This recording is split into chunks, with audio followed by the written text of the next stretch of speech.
countries of the world which are lower riparian. We don't consider ourselves lower riparian because we've disputed land with one of our neighbors, because of which riparian is not decided. But the fact that multilateral regimes of the world are falling apart, the fact that unilateralism is kicking in, the fact that countries, by using force, can decide when they're going to stop the flow of water from one country to another is of prime importance. I'm particularly talking about Indus Water Treaty. You don't have to listen to me, because what I'm talking about is all the countries of the world. If one country of the world, which in our case was India, just because we are neighbors, has the right to get out of a treaty and stop the flow of water to Pakistan downstream, then no country in the world is safe anymore. If one country has the right to unilaterally get out of treaties and stop the flow of water, then no treaty is worth the weight of paper on which it is printed. And I'm talking about all treaties after Second World War, the peace treaties, the reconstruction treaties, the war treaties. No treaty is worth the page on which it's written, because anyone can just tear it apart and throw it away and say, sorry, I unilaterally decide I'm not a part of this. I say this because you guys also know that 47% of the carbon emissions of the world are coming from two countries, and one of them has already pulled out of the treaties. So this is not just one example. There's so many examples of unilateralism where countries are pulling out of treaties without even letting the world know. This multilateral forum, without even coming to the forum and saying, we're pulling out, they're unilaterally saying, well, sorry, that was yesterday. Today, no more. So that's my first case that I want to make to you guys. And I think we need to wake up to it. We have to decide whether the water is source or origin. We have to decide whether water is climate and environment. From one mountain, on one side is one country and on the other side is other country. How can you talk about water without talking about climate? We have to decide whether water is agriculture. We have to decide whether water is health and human safety. We have to decide whether water is a right. We have to decide whether water is civilization. And all of the things that we're talking about, and all the treaties, and I don't know about the section 6.2 and SDG 6811, I don't care. To me, when people don't get water, people don't get their right. It's a matter of justice, and it's a matter of right. And it's not a matter of percentages. As far as we are concerned, how we do it, we have issues of water storage, we have issues of water access, we have issues of water scarcity, and that is all federal government. That's me. We also have issues of water productivity, and that basically is the Ministry of Food Security and provincial departments of agriculture.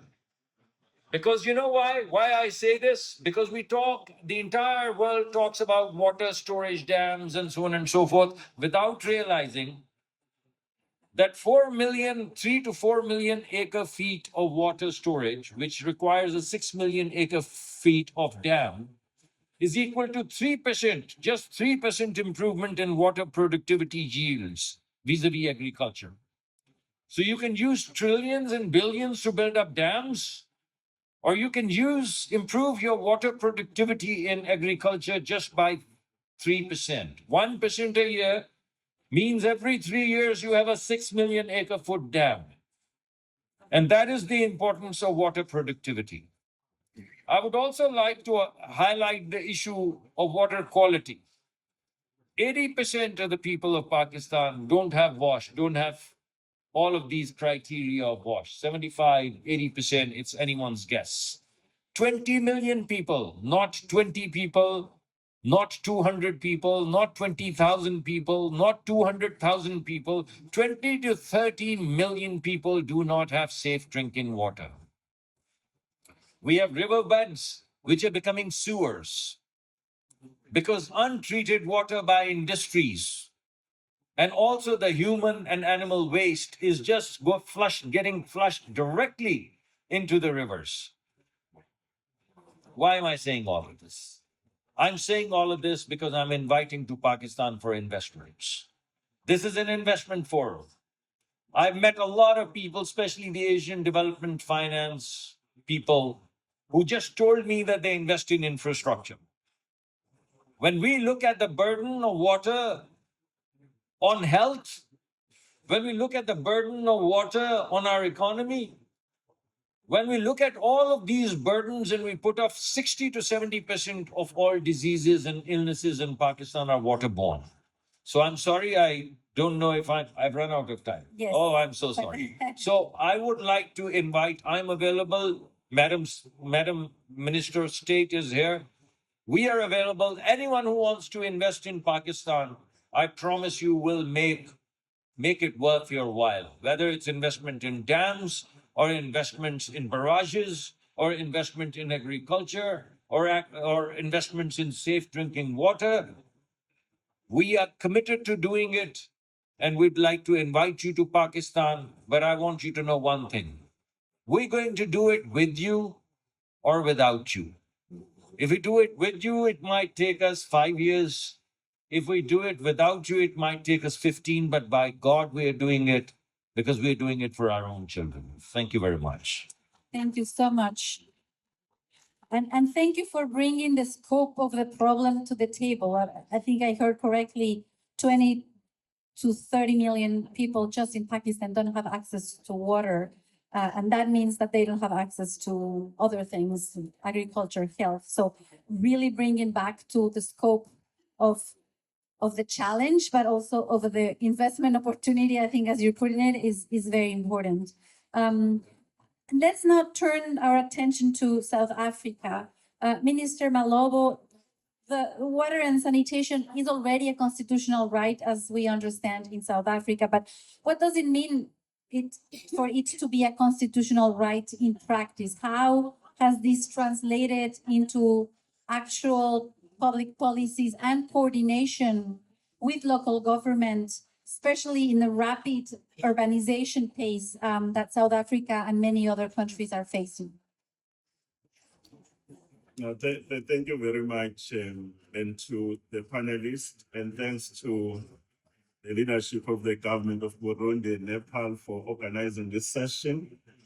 Before I respond to the bigger issue, I just want to indicate that on the sideline of this investment conference, we should appreciate that the world is at a crossroads. We are at a verge of a third world war. The UN as an organization that we all belong to has been undermined. And we have to be in a position to defend the United Nations, that it must remain one of the most important organizations.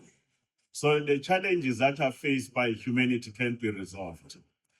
As we sit right now, we know for a fact that our shared commitment on sustainable development goals, most of the goals, especially the developing countries, especially our own continent, Africa, SDG number 6 is far away from being realized. In the main, most of the resources have been shifted, firstly to the issues of COVID-19, where many countries on basis of unilateralism, they try to safeguard their livelihoods and protect lives. But just recently, a number of countries are spending biggest of their budgets around arms and ammunition in terms of the world conflicts. We have a duty that those of us who are from the water and sanitation family, let's raise our voices. If we don't raise our voices at the level of heads of states and government, no action will be taken. We must raise our voices to say water and sanitation is a matter of human rights in law, as in our constitution in South Africa. Sanitation is dignity. It has an impact on our economies, linked on issues of energy, issues of food, and issues of security. but it's also linked to other matters that we need to look at in terms of environment, the issues of the climate change. We know now that climate variation is happening at a higher pace that even scientists cannot be in a position to do scenario planning. So that we can respond to adverse droughts, actually more rainfall that we're actually experiencing. But it's also a matter of security. If we don't invest on question of water, it has the biggest proportion of burden to women and girl children. Communities are going to move. Issues of agriculture and food productions are going to actually be undermined. We want to thank the UN that water is no longer a sideline issue, it's on the main table, and we must continue to do so. Africa, in terms of the African Union, President Cyril Ramaphosa will be hosting the world in terms of the G20, those biggest, richest countries, and we must discuss these matters. On the sideline of the G20, we are hosting Africa Investment Program, where we need to raise about 30 billion US dollars just for Africa in terms of water and sanitation. We know now that in the world, more than 2.2 billion people don't have access to water. Its worse when it comes to sanitation is more than 5 billion. These are some of the issues that Africa is ready, including our own country. We do have bankable projects for the 54 member states. And more importantly, as Africa, we wanted to promote issues of international cooperation on water resources. Water knows no boundaries. It knows no ideology. Therefore, if you come to SADC, we know how our water systems are interlinked. Even in time immemorial, we have been able to ensure that even if we differ on certain issues, we allow the water to flow. Even the challenges of the Nile between Sudan, the issues of Egypt and Ethiopia, we're able to resolve it as part of African solution. To the financiers Africa is open for business, but there has to be reform around the global financiers, especially the conditions they put. In the main, in our own country, we've done a lot of infrastructure investment around water security, bulk water infrastructure, around issues of the budget from the state, blended financing, but also using government funding. But we have to get them to actually invest on social component around issues of distribution and network, also the issues of deteriorating water quality. It is our strong view that Africa, as a next growth point, for those countries that have run out of minerals, they've run out of issues components for their own industrialization, but they've also run out of food. That is, Africa has a population of more than 1 billion and a democratic dividend of young people. Investment in infrastructure in Africa, climate resilience technologies, but more importantly, in South Africa, we want to believe we must build resilient and water-sensitive communities.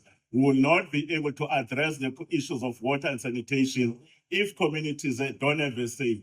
They too are an important component. I thank you. Thank you so much. I would like to highlight one of your phrases, which is water that doesn't have ideology.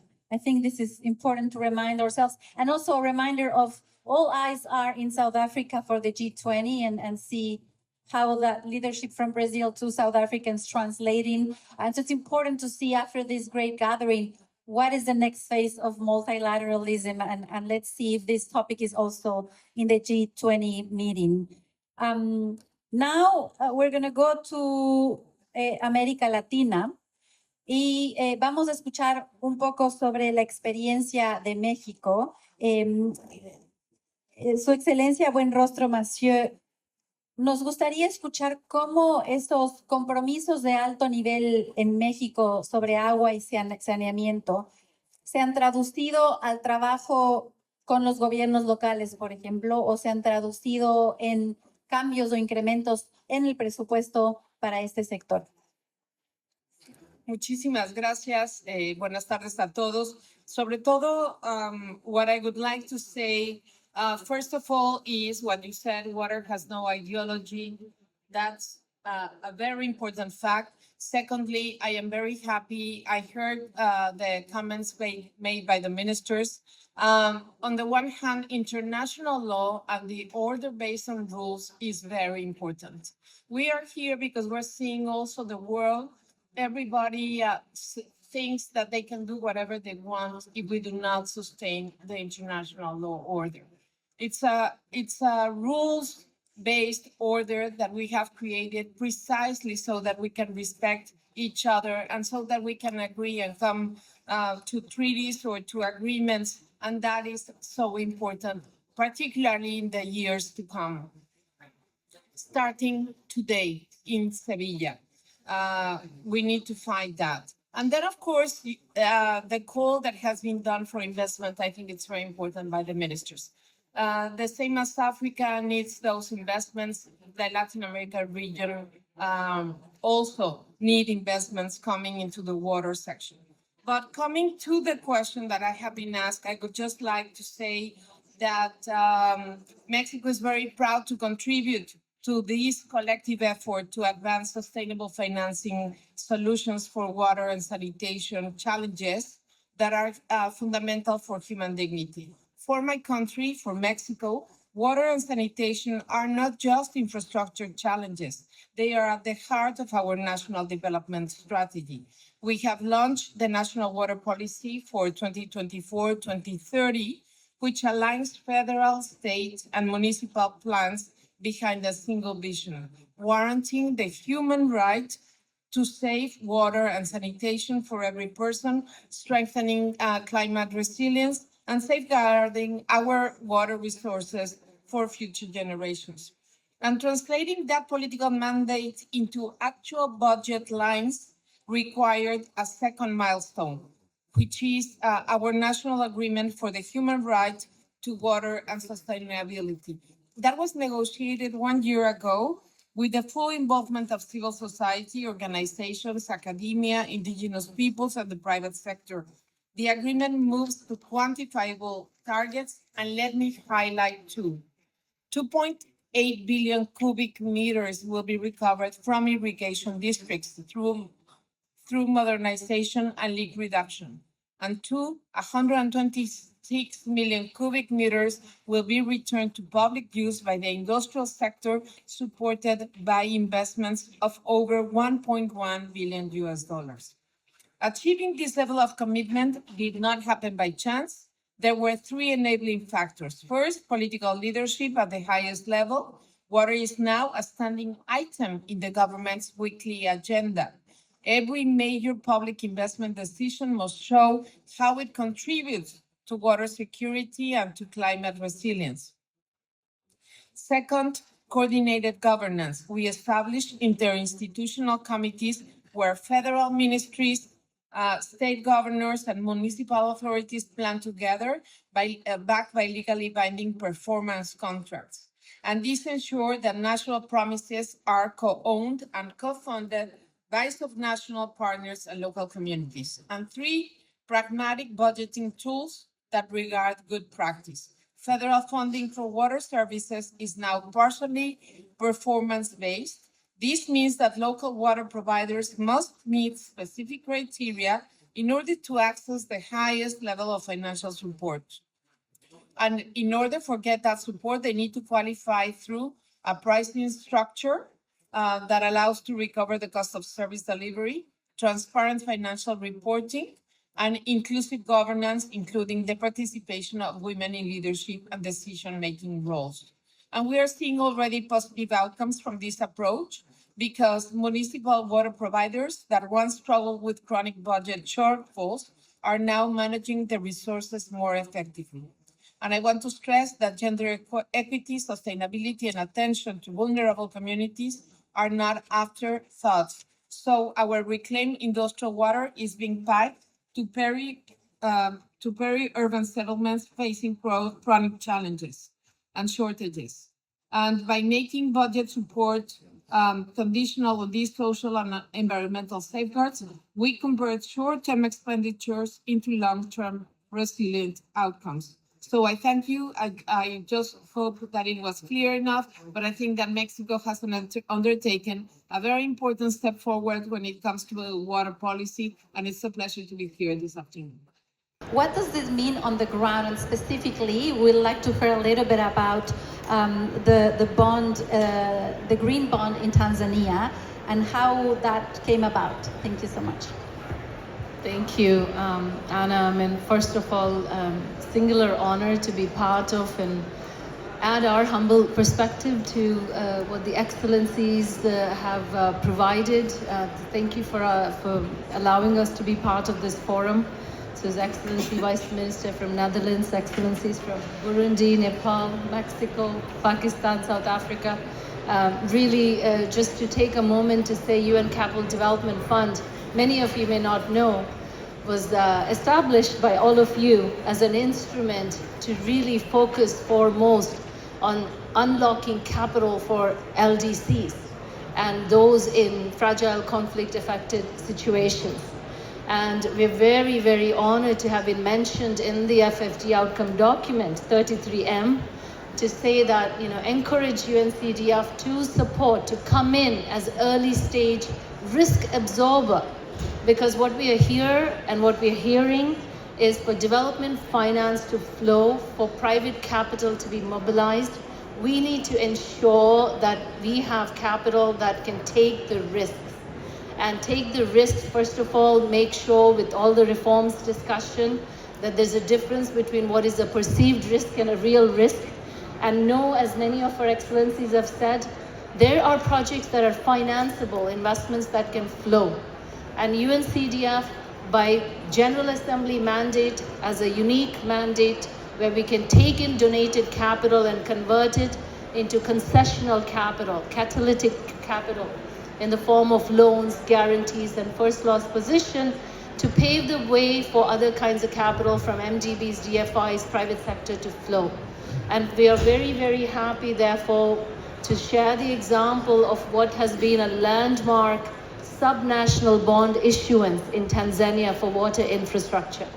UN Capital Development Fund was able to bring our expertise from structuring, origination to structuring to implementation and monitoring.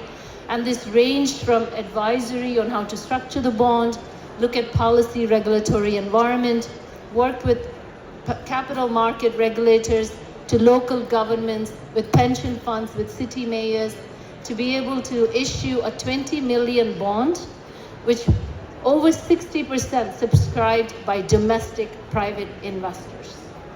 And happy to say that this was not only listed in the Tanzanian local stock exchange, but cross-listed in Luxembourg and has been oversubscribed by private investors. What it really shows that when we let the countries take ownership and we follow their cue, because this was prioritized by the President of Tanzania with commitments with central bank, regulatory agencies, capital markets regulator, local governments, that essentially allowed UNCDF to be an advisor in a structure and work with private investors, and to be able to create the governance and enabling environment that was requisite and what the private investors were looking for. So this is an example of a country-led, country-owned, subnational financing that really avoided further burdening and for the fiscal distress that many countries face. So we're very, very happy to share that example. And as Vice Minister, you also said, often we look at it as a public good, but there is a possibility of private capital to flow into water and sanitation. We're actually very proudly also supporting the Africa Investment Program that Minister from South Africa mentioned. And this is, we're working with Global Water Partnership as part of the Africa Investment Program and Development Bank of Southern Africa to host a blended finance facility to draw down concessional finance from Green Climate Fund, unlock balance sheet of DBSA to be able to provide guarantees, because sometimes it's not an issue of liquidity. It's a mismatch of the risk and return. So a guarantee that UNCDF can deploy and take the first risk, and a small thing, a 20 million guarantee that can unlock 5 times 10x private capital. So we're very happy to be able to say that there are innovative blended finance opportunities possible. And we really, really hope that the member states and the donors look at UN Capital Development Fund, an instrument set up by all of you, and capitalize it in a way where we can go in and be an off-balance sheet de-risker and a fit-for-purpose solution as part of a solution of the development finance architecture where jobs, economic transformation, private capital can really go to solve the development finance solution beyond the ODA and stretch the scarce ODA dollar much farther with countries at the heart of these kinds of priorities. So thank you again for letting us be part of the forum. Thank you. That's fantastic. And I'm sure your inbox after this is going to be full of questions and requests for meetings, if not afterwards, then after FFD4 for that very specific and important critical tips that you're already providing. You mentioned, let's see if I understood correctly, this was a country-led subnational effort that was oversubscribed by private investors. I don't even know if I can put all those in one sentence. It's just a first in so many levels and shows that even complex instruments in complex environments, in complex, are just possible. So very important to talk about not just unlocking capital, but capital that can take risk, as you mentioned. Okay, we are about time. So we won't have time for a last round, but I think we heard very rich remarks already. So I know everybody wants to jump to the next meeting or the next panel. So excellencies, colleagues, thank you so much for allowing me to moderate this excellent panel today. And for James and those who invited me, I don't know if they knew, at the International Budget Partnership, we found in a study that even when you have budgets allocated for water and sanitation, when you look at budget credibility, one of the most underspent places is water and sanitation. So it's not enough at the national level and for the National Assembly to approve a budget. It's important to know what happens afterwards. And not only to say, look, we have an underspent here, which is affecting women and girls and marginalized communities. It's about finding the solution. And in our work, we have been able to do that thanks to the involvement of civil society and of the communities who are the ones most affected by this. So I invite you all, when you go back, we heard from the example in Burundi of civil society coming together to also ask for accountability, and I would say ask for accountability, but also provide solutions. So thank you so much, and looking forward for the new meeting in Madrid soon. We heard it in the beginning, so this conversation will continue now and in a couple of months as well. Many thanks for the invitation, and have a good FFD4. Thank you all.